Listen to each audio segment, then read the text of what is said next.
Avant d'ouvrir la parole de Dieu, je vous invite à la prière.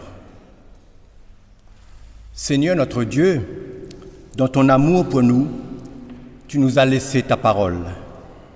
Par elle, tu te fais connaître à nous. Par elle, tu guides notre vie jusqu'à toi. Mais, Seigneur, notre cœur se ferme à ta présence si tu ne viens toi-même l'ouvrir. Ainsi, que ton Esprit Saint éclaire la parole que nous allons entendre. Et permets, Seigneur, que ce qu'il nous sera donné de comprendre ce matin, nous ayons à cœur de le mettre en pratique dès aujourd'hui. Oui, Seigneur, donne-nous de répondre à ton appel, de marcher à ta suite fidèlement et joyeusement dans l'attente de ton retour. Amen. Deux lectures vous sont proposées ce matin.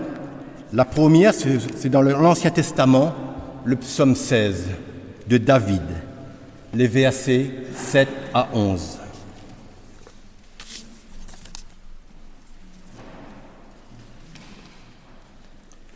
Je bénis l'Éternel, mon conseiller.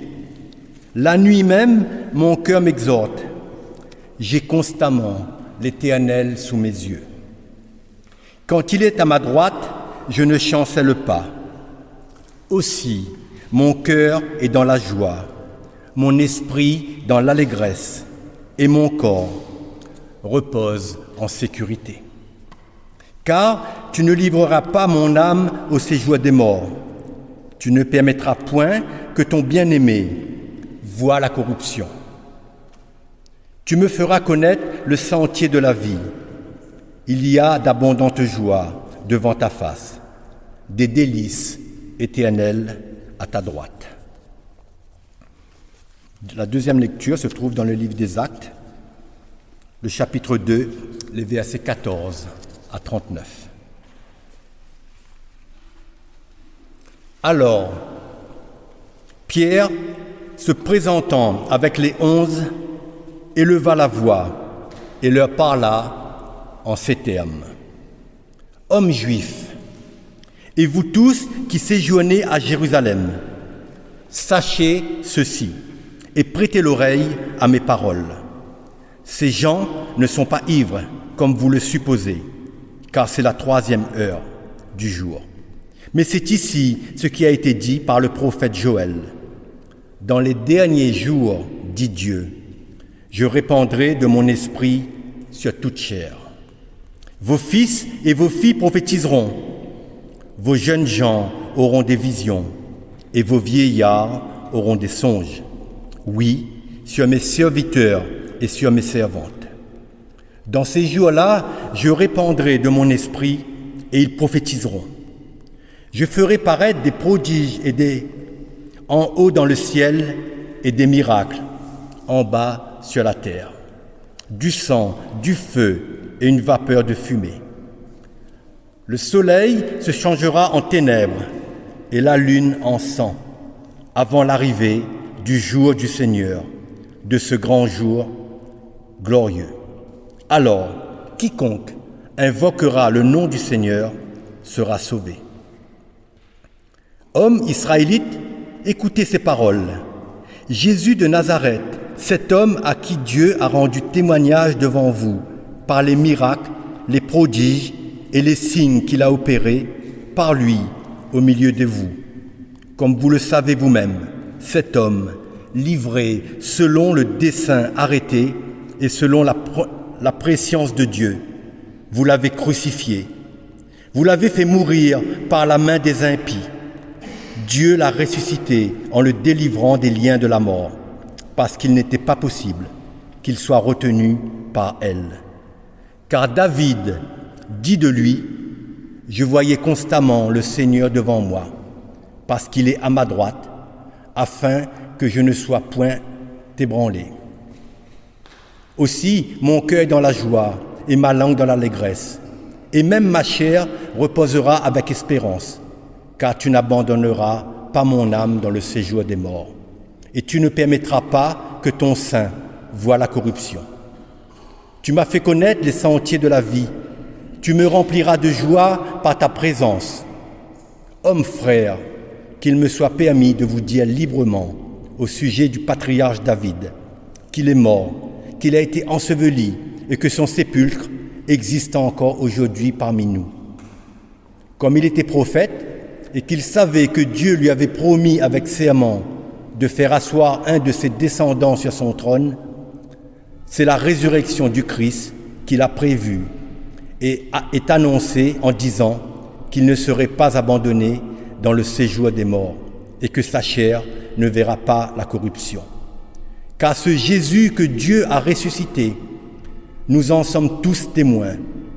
Élevé par la droite de Dieu, il a reçu du Père le Saint-Esprit qu'il avait été promis, et il l'a répandu, comme vous le voyez et l'entendez.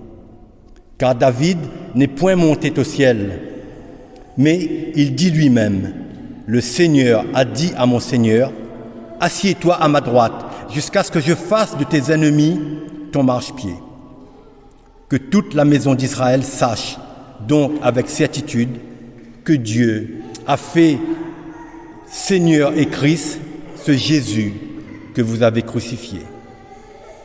Après avoir entendu ce discours, ils eurent le cœur vivement touché et ils dirent à Pierre et aux autres apôtres, « Hommes frères, que ferons-nous » Pierre leur dit, « Repentez-vous et que chacun de vous soit baptisé au nom de Jésus-Christ pour le pardon de vos péchés. Et vous recevrez le don du Saint-Esprit, car la promesse est pour vous, pour vos enfants et pour tous ceux qui sont au loin, en aussi grand nombre que le Seigneur, notre Dieu, les appellera. » Fin de la lecture de la parole de Dieu. Seigneur, ta parole est la vérité. Sanctifie-nous par ta vérité. Amen. À l'écoute des deux lectures qui ont été faites, une dans l'Ancien Testament et l'autre dans le Nouveau Testament, l'apôtre Pierre indique avec clarté que la prophétie du psaume 16 de David est réalisée. David a été roi, mais il a aussi été prophète. Il a régné sur Israël en l'an 1000, de l'an 1000 à 961 avant Jésus-Christ. L'apôtre Pierre désire montrer combien le dessein de Dieu se réalise dans le temps. Combien l'avènement du Messie et la grâce du salut sont annoncés dans la Bible à travers les siècles, de la Genèse à l'Apocalypse.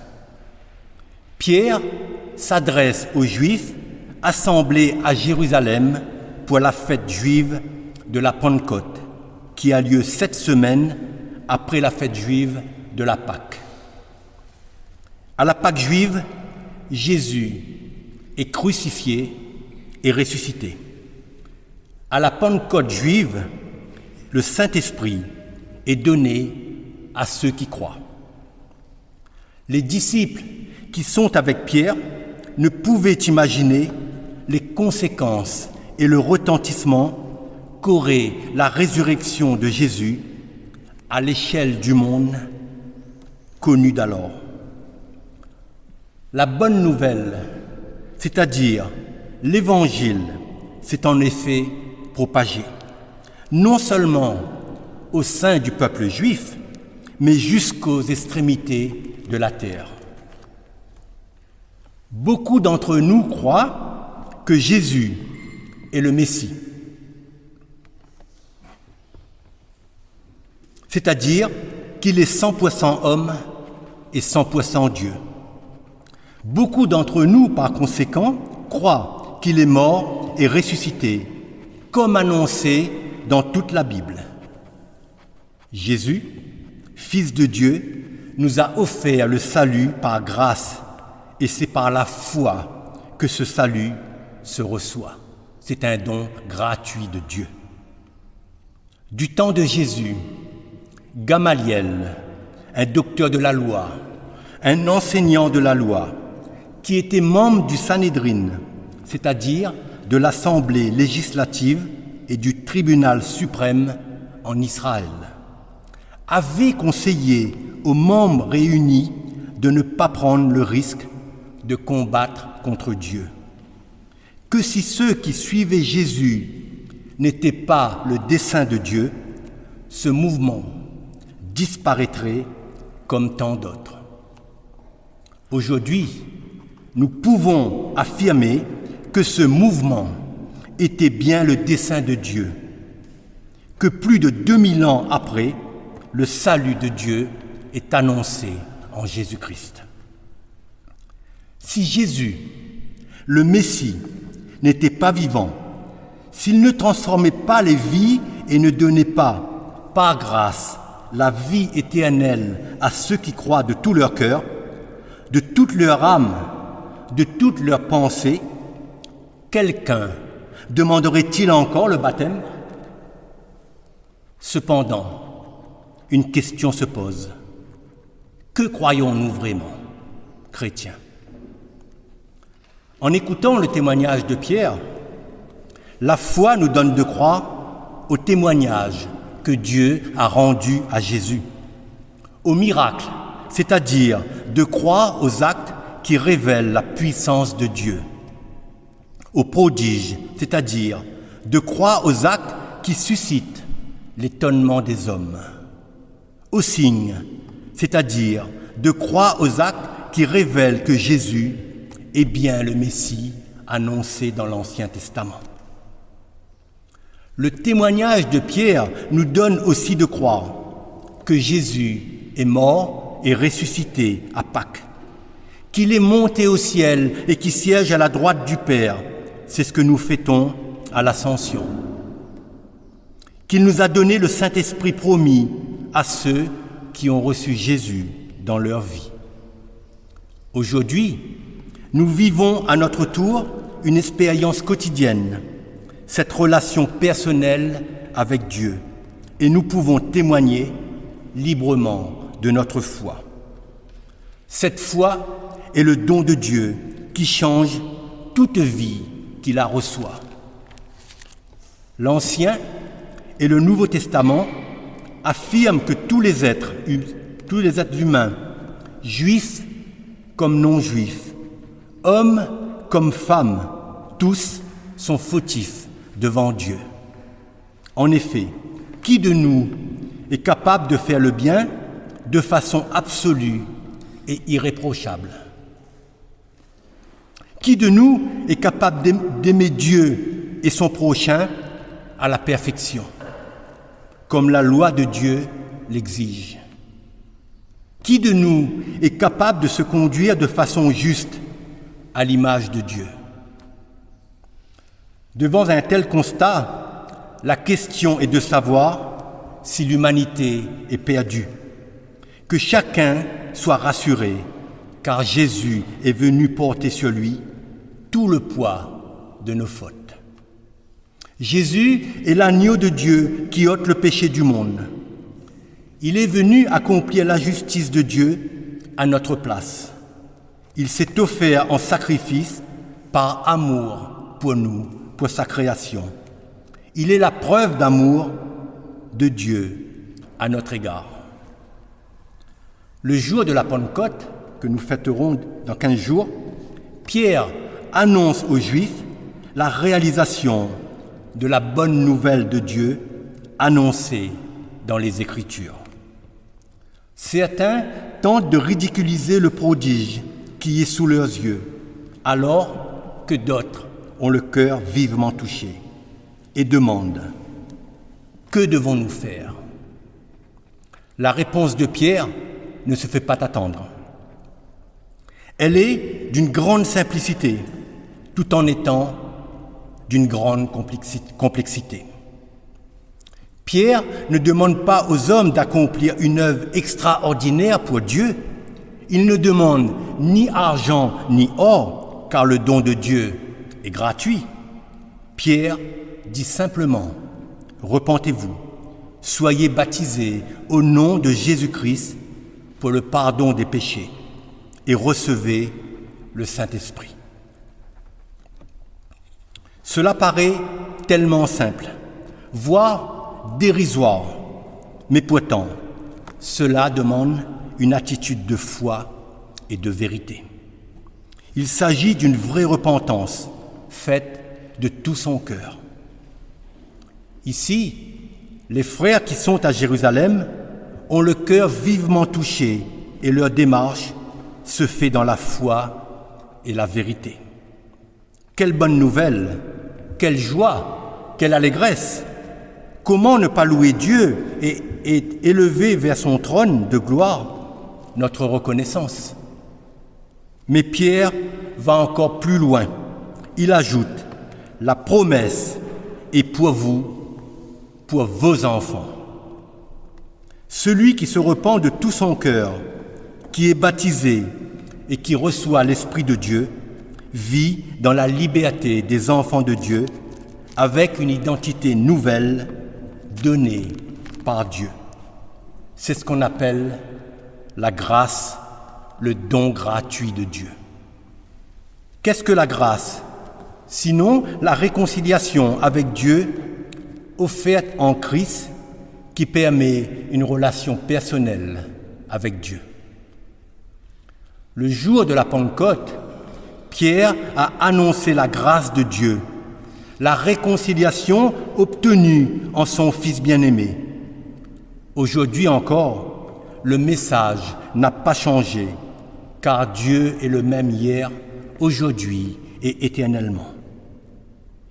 Quant à nous, il nous appartient de marcher conformément à la volonté de Dieu qui nous a donné son Esprit, afin que nous le connaissions et que nous vivions en proximité avec lui. Il nous appartient de lui faire confiance et, comme le dit la parole, tu aimeras le Seigneur ton Dieu de tout ton cœur, de toute ton âme, de toute ta force et de toute ta pensée. Et n'oublions pas le pendant de cette volonté de Dieu. Tu aimeras ton prochain comme toi-même. Comprenons bien que le baptême d'Émile ce matin, qui va suivre, n'est pas un acte qui sauve. Il est le signe extérieur du signe intérieur que Dieu donne. Ce sont ses parents qui s'engagent pour elle, car, comme il a été dit, la promesse est pour vous et pour vos enfants. La promesse de Dieu ne peut s'éteindre. Seul l'homme peut s'en détourner. Mais Dieu, qui aime sa créature, continuera de l'appeler afin que la vie qu'il veut lui donner puisse habiter en lui et qu'il soit dans la paix et la joie éternelle. En effet, ce que Dieu donne, le monde ne peut pas le donner. Le baptême est l'un des deux sacrements de l'Église protestante, l'autre étant la Sainte Seine. Le baptême d'un enfant le fait entrer dans l'alliance que Dieu donne. Plus tard, l'enfant confirmera vouloir rester dans l'alliance. C'est par le Saint-Esprit accordé par Dieu en Jésus-Christ que tout enfant de Dieu peut cheminer vers le Père qui aime, qui pardonne, qui console et qui relève. Dieu notre Père est plein de tendresse et d'amour. Il ne rejette pas les enfants qu'il a adoptés en son Fils bien-aimé. C'est un Père fidèle et plein de patience à notre égard. Le baptême est la porte d'entrée vers une vie nouvelle que nous désirions vivement partager avec d'autres, afin que la joie soit aussi pour ceux que nous croisons. En effet, le chrétien qui a reçu la vie nouvelle ne peut se taire. Il désire partager ce si grand amour. Il nous faut savoir que jamais aucun de nous ne sera parfait, qu'aucun de nous ne sera jamais juste aux yeux de Dieu.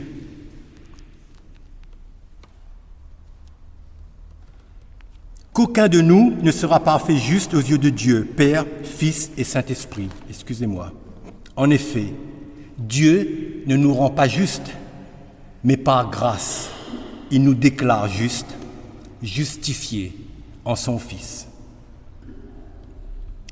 C'est le salut accordé par grâce en Jésus-Christ qui nous permet de nous présenter devant le Dieu trois fois saint, qui nous permet de recevoir cet amour infini, ce pardon sans cesse renouvelé pour celui qui confesse son péché.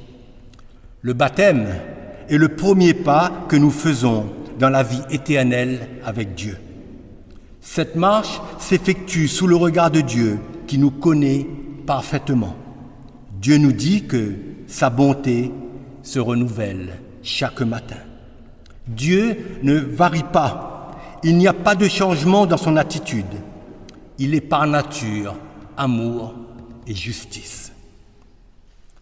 Baptisés, nous appartenons à la famille de Dieu, c'est-à-dire à l'Église universelle. Cette famille partage la même foi, quel que soit le pays d'origine de ses membres, quelle que soit sa culture, sa langue. C'est la famille universelle des rachetés. Il faut savoir que le Saint-Esprit n'est pas donné une fois pour toutes lors du baptême, mais il doit être renouvelé chaque jour. Cette source de vie éternelle vient en nous et nous désaltère. Le Saint-Esprit conduit chaque baptisé dans la lecture de la parole et la prière. Ainsi, tout enfant de Dieu est rassasié de bénédictions spirituelles. Lorsque le baptisé grandit en Dieu et confirme sa volonté de rester dans l'alliance de Dieu, il est appelé à partager le repas du Seigneur, que l'on appelle Sainte Seine. Ce repas doit être pris en connaissance de cause. En effet, c'est le Saint-Esprit qui est présent lors de ce repas et qui agit en chacun des membres présents.